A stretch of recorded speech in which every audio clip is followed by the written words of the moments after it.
Political ফ্যাসিবাদের icon হলো শেখ মুজিব, এটা মাথায় রাখতে হবে। আর কালচারাল ফ্যাসিবাদের আইকন হলো রবীন্দ্রনাথ। এই দুটো মানুষের ব্যক্তিগতভাবে দোষ দিচ্ছি না আমি, কিন্তু ফ্যাসিবাদ এবং আধিপত্যবাদ মিলিত হয়ে তারা এই দুটোকে দানব বানাইছে, দেবতা বানাইছে এবং জাতিকে বাধ্য করেছে দুটোকে পূজা করতে। আমাদের আত্মপ্রতিরোধ ক্ষমতাকে ধ্বংস করার ষড়যন্ত্র হচ্ছে। হাসিনা বড় বড় ডায়লগ দিতেন না বাংলাদেশ জিয়াউর রহমানের বিরুদ্ধে কুৎসিত ভাষায়, তো জিয়াউর রহমান প্রবর্তিত বাংলাদেশি জাতীয়তাবাদের এটা চেঞ্জ করেন নাই তো, বাট ভ্যানিটি ব্যাগের মধ্যে পাসপোর্টের মধ্যে লেখা থাকতো বাংলাদেশি, এটা কিন্তু হাসিনা বদলাইতে পারেন নাই। তো তাহলে দাঁড়াচ্ছেটা কি? অনিবার্য অনিবার্য অনিবার্য। এই অনিবার্য বাংলাদেশি জাতীয়তাবাদ যেমন আমাদের জন্য অনিবার্য, এই ইউনিফর্মিটি, সকলকে সমান সম্মান দিয়ে একসঙ্গে রাখা, সকলের সকল পরিচয়কে সংরক্ষণ করে, এইটাই নজরুল। যমুনা ইলেকট্রনিক্স ঈদে ডাবল খুশি অফার সিজন 3, যে কোনো পণ্য কিনলেই পাচ্ছেন নিশ্চিত ঈদ উপহার। এই জন্যই নজরুল বাংলাদেশের জাতীয় কবি। যাই হোক, আর বেশিক্ষণ দেওয়া যাবে না, মনে হচ্ছে শর্টকাট করতেছে। আমি এখন কতগুলো শর্টকাটে একটা কথা বলবো যে নজরুলের জন্ম হয়েছিল, নজরুলের প্রাণের মধ্যে কি ছিল, এত তেজ এত উত্তাপ নজরুল কোথায় পেয়েছিল? নজরুলের মধ্যে ছিল 1757 সালের ব্যথা, নজরুলের মধ্যে ছিল ফরাজি ফকির এবং সন্ন্যাসী বিদ্রোহের জ্বালা, নজরুল 1857 সালের জ্বালা, ফরাজি আন্দোলন এবং ওহাবি আন্দোলনের বেদনা, পরাধীন ভারতের ক্রন্দন, একটা ধুলায় ধূসরিত জাতি, তার অর্থহীন, বিত্তহীন, আশাহীন, ভাষাহীন, দিশাহীন, লক্ষ্যহীন। অনেক বড় বড় কবি আছে, তাদের কোনো দায়িত্ব পালন করতে হয় নাই। নজরুল হলো বাংলা ভাষার একমাত্র কবি যাকে একটা ধুলায় মলিন ধ্বংস হয়ে যাওয়া একটা গাজা, সেই গাজার ভেতরে প্রাণের সঞ্চার করতে হয়েছে। সবাইকে তিনি সমানভাবে আতিথ্য দিয়েছেন, সমানভাবে গড়ে তো অবশ অচল দেহে রূপ বুকে দিয়েছেন, তাকে স্বাস্থ্যবান করেছেন, মানুষ করেছেন, তার যাওয়ার পথ দেখিয়ে দিয়েছেন, তার জাতীয় সাহিত্য নির্মাণ করে দিয়েছেন, জাতীয় সঙ্গীত নির্মাণ করে দিয়েছেন। তিনি আমাদের কালচারাল ফাদার। নজরুল আমাদের কালচারাল ফাদার, আমাদের সংস্কৃতির পিতা, আমাদের সাহিত্যের পিতা। কারণ নজরুলকে বাদ দিলে বাংলা সাহিত্য অসম্পূর্ণ, কলকাতার এই 420 বাবুদের দ্বারা পীড়িত হবে। এই সমস্ত সাম্রাজ্যবাদের দালালের পায়ের তলায় বসে বাকি জীবন, যেমন ওরা বাংলা সাহিত্যের একটা সময় নির্ধারণ করে দিয়েছে, অন্ধকার যুগ।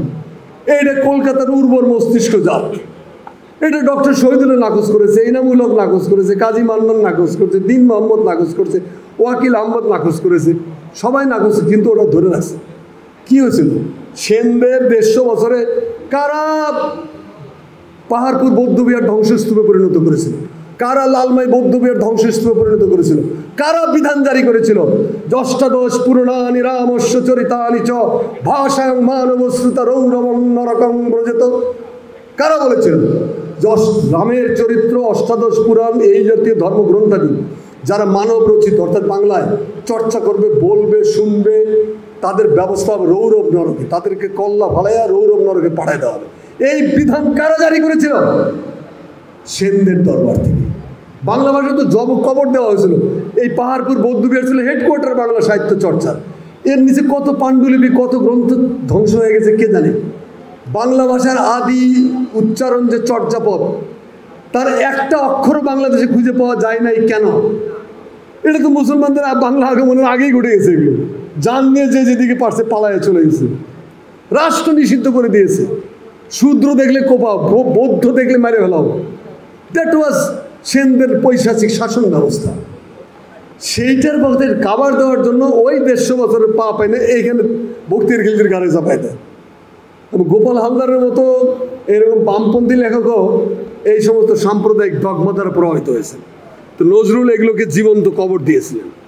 আমাদের আত্মপ্রতিরোধ ক্ষমতাকে ধ্বংস করার ষড়যন্ত্র হচ্ছে। 15টা বছর মরফিন যেভাবে পুশ করে না, নেশা দ্রব্য, নেশার মতো আমাদের কানের ভেতরে ভারতীয় মিডিয়াগুলো, ভারতীয় মাধ্যমগুলো, আমাদের সরকার, বর্ডারে আমাদের লোক মারে, বিএসএফ পাখির মতো গুলি করে মারে। আমাদের মন্ত্রী প্রধানমন্ত্রী বলতে চুরি করতে যায় কেন? আরে চুরি করতে গেছে, এটা প্রমাণ করতে পেরেছেন আপনি? প্রমাণ করার আগে আপনি বলে দিলেন এরা মানে ইন্ডিয়া যতটা বলবো তার সাথে বেশি কয় না। আর এখন হয় না কেন? কারণ একটা বাংলাদেশি ধরে নিয়ে গেলে গ্রামের লোকেরাই আরেকটা গ্রাম দখল করতে দুটোর ধরে নিয়ে আসে। দিস ইজ দি রাস্তা। যতবার আমরা ভারতের মোকাবেলা করতে গেছি ততবারই আমরা জয়লাভ করেছি, যতবারই পায়ের তলায় ভেস্ত খুঁজেছি ততবারই সর্বনাশ হয়েছে। দালালি দুর্বৃত্তপনার হাত থেকে বাঁচার জন্য আমাদেরকে মাথায় রাখতে হবে যে দুটো আইকন, পলিটিক্যাল ফ্যাসিবাদের আইকন হলো শেখ মুজিব, এটা মাথায় রাখতে হবে, আর কালচারাল ফ্যাসিবাদের আইকন হলো রবীন্দ্রনাথ।